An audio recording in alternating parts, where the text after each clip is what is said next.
करेंगे TS Grewal class 11th की accountancy का चैप्टर 19 जिसका नाम है adjustment in preparing of financial statement के प्रैक्टिकल क्वेश्चन का सोल्यूशन नंबर 3। क्वेश्चन नंबर 3 मैंने ऑलरेडी नोट कर रखा है। क्वेश्चन नंबर 3 हमें कह रहा है following trial balance has been extracted from the books of Prasad on 31 March 2019। हमें एक ट्रायल बैलेंस गिवन है और साथ ही साथ हमें इसकी कुछ एडजस्टमेंट भी गिवन है जिसको आपको ध्यान में रखना है। हर एडजस्टमेंट का इम्पैक्ट कम से कम दो जगह तो होगा ही होगा। फॉर एग्जाम्पल सबसे पहले हमें क्या गिवन है, हमें गिवन है आउटस्टैंडिंग सैलरी फॉर ₹45,000। तो आउटस्टैंडिंग सैलरी कितनी है, 45,000 रुपीज है। इसका मतलब इसका इम्पैक्ट सैलरी अकाउंट के साथ है, तो ये प्रॉफिट एंड लॉस में आपको प्लस करना है और साथ ही आपको बैलेंस शीट में इसको लायबिलिटी साइड शो करना है। सेम इस तरीके से डेप्रिसिएशन गिवन है मशीनरी पे 10%। तो मशीनरी पे 10% डेप्रिसिएशन गिवन है, तो पहला इम्पैक्ट क्या होगा, बैलेंस शीट में एसेट में से मतलब कि मशीनरी में से आप माइनस करेंगे 10% और साथ के साथ प्रॉफिट एंड लॉस में डेबिट साइड आपको शो करना होगा डेप्रिसिएशन और मशीनरी, जितना भी डेप्रिसिएशन कैलकुलेट हुआ होगा मशीनरी पर। सेम इसी तरीके से वेजेस आउटस्टैंडिंग है 5,000 रुपीज। तो वेजेस आउटस्टैंडिंग है तो वेजेस पार्ट होता है किसका, ट्रेडिंग अकाउंट का। तो ट्रेडिंग अकाउंट में सबसे पहले आपको वेजेस में प्लस करना होगा आउटस्टैंडिंग वेजेस 5,000 रुपीज और साथ के साथ ही आपको आउटस्टैंडिंग वेजेस को बैलेंस शीट में लायबिलिटी साइड शो करना होगा। रेंट प्रीपेड है 10,000 रुपीज का, तो रेंट प्रीपेड है मतलब कि ये पहले पे कर दिया गया है, तो ये प्रॉफिट एंड लॉस अकाउंट में से आप रेंट को माइनस करेंगे, प्रीपेड जो भी है 5,000 रुपीज और प्रीपेड एक्सपेंसेस करके आप बैलेंस शीट में एसेट साइड मेंशन भी करेंगे। इसके बाद हमें इंटरेस्ट ऑन कैपिटल गिवन है 5% पर एनम। तो इंटरेस्ट ऑन कैपिटल बिजनेस के लिए एक तरीके से आप समझ लीजिए कि एक्सपेंस होता है, खर्चा होता है।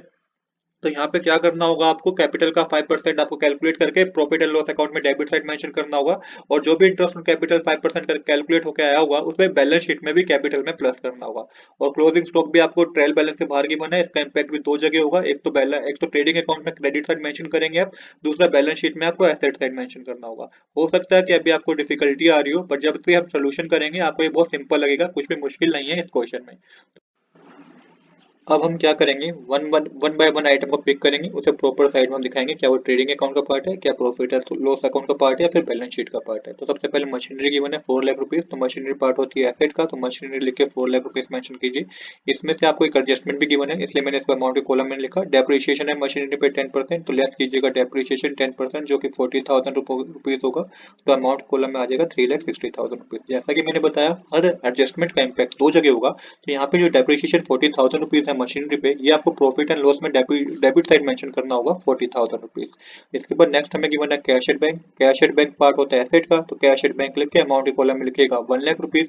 देन हमें कैश इन हैंड गिवन है, ये भी एसेट होता है, तो कैश एट हैंड लिख के 50,000 रुपीज का अमाउंट के कॉलम मेंशन कीजिए।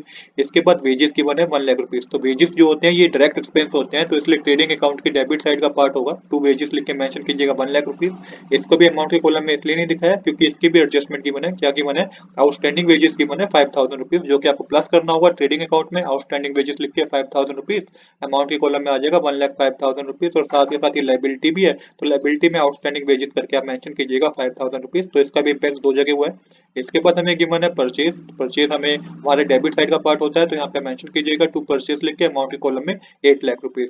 इसके बाद हमें गिवन है ओपनिंग स्टॉक। ओपनिंग स्टॉक भी हमारे ट्रेडिंग अकाउंट में डेबिट साइड का पार्ट होता है, तो ओपनिंग स्टॉक लिख के 6 लाख रुपीज मेंशन कीजिए जैसा कि हमें गिवन है। इसके बाद हमें कोई उसके बाद हमें डेटर गिवन है 4,40,000 रुपीज के, तो ये एसेट होते हैं, तो सन्दरी डेटर लिख के मेंशन कीजिएगा कितना अमाउंट है 4,40,000 रुपीज। देन हमें बिल रिसीवेबल गिवन है, तो ये भी एसेट होते हैं, तो बिल रिसीवेबल के लिख के अमाउंट मेंशन कीजिएगा 2,90,000 रुपीज। रेंट गिवन है 45,000 रुपीज, तो ये इनडायरेक्ट एक्सपेंस है, तो पार्ट है प्रॉफिट एंड लॉस अकाउंट के डेबिट साइड का। टू रेंट कितना गिवन है 45,000 रुपीज।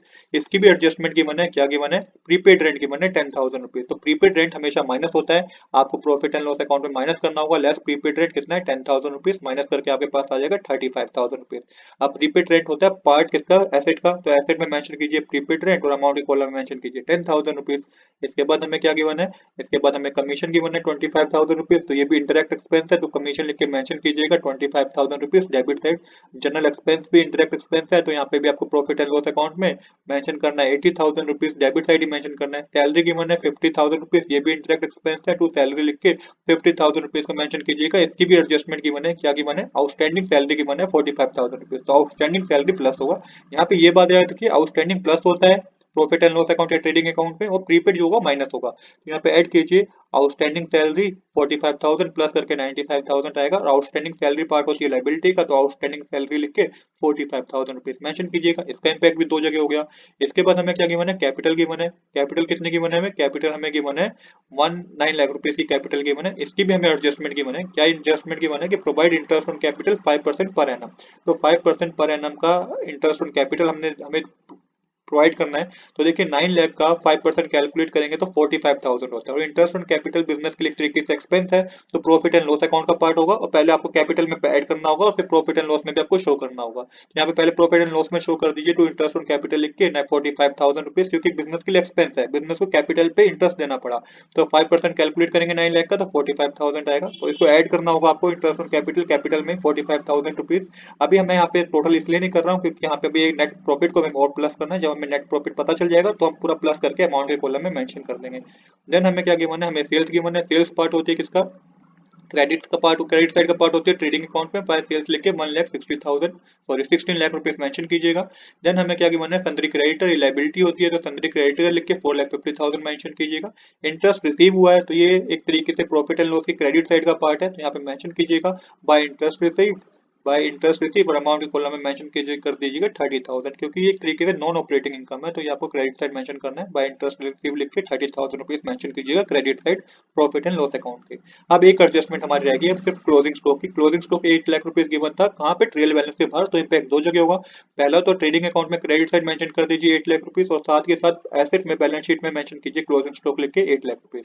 अब आपको टोटल करना है, तो शुरुआत करेंगे ट्रेडिंग अकाउंट से। ट्रेडिंग अकाउंट का डेबिट साइड का टोटल करेंगे तो ये आपके पास, सॉरी ट्रेडिंग अकाउंट के क्रेडिट साइड का टोटल करेंगे तो ये आपके पास 24 लाख रुपीज आएगा, जिसमें से आप ये तीनों माइनस करेंगे तो आपको ग्रोस प्रॉफिट पता चलेगा। जो ग्रोस प्रॉफिट हुआ है बिजनेस का वो 8,95,000 का हुआ है।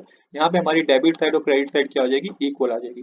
इसके बाद जो ग्रोस प्रॉफिट हुआ है इसे ट्रांसफर करिए प्रॉफिट एंड लॉस अकाउंट में, बाय ग्रोस प्रॉफिट लिख के अमाउंट के कॉलम में मेंशन कर दीजिए 8,95,000 रुपीज। ग्रोस प्रॉफिट के आगे आप यहाँ कैरी डाउन लिख लीजिएगा, और जब आप ये ट्रांसफर करेंगे प्रॉफिट एंड लॉस अकाउंट में तो यहाँ पे ब्रो डाउन लिख लीजिएगा। फिर यहाँ पे भी क्रेडिट साइड का टोटल कर ज्यादा है, तो यहाँ पे 9,25,000 आएगा प्लस करके, जिसमें से आप ये सब माइनस करेंगे डेबिट साइड के आइटम, तो ये आपके पास नेट प्रॉफिट पता चलेगा आपको, जो कि आपके पास होगा। तो माइनस करने पे हमारे पास नेट प्रॉफिट आएगा 6,05,000। अब यहाँ पे हो सकता है कि आपकी बुक में ये आपका आंसर आप देखेंगे तो 6,50,000 दे रखा हो, तो ये आपकी बुक का आंसर गलत होगा। हमारा जो करेक्ट नेट प्रॉफिट है वो 6,05,000 ही है। इसके बाद आप यहाँ पे हमारी डेबिट साइड और क्रेडिट साइड क्या आ जाएगी, इक्वल आ जाएगी प्रॉफिट एंड लॉस अकाउंट में। अब जो नेट प्रॉफिट हमें करना है, ये हमें क्या करना है, ट्रांसफर करना है कहाँ, बैलेंस शीट में प्लस कर देना है कैपिटल में। तो नेट प्रॉफिट लिख के मेंशन कीजिएगा 6,05,000, तीनों को प्लस करेंगे तो यहाँ पे पास आएगा 15,50,000 आ जाएगा टोटल करके। तो यहाँ पे हमारी बैलेंस शीट की भी डेबिट साइड और क्रेडिट साइड क्या हो जाएगी, इक्वल हो जाएगी। 20,50,000 डेबिट साइड, 20,50,000 की क्रेडिट साइड।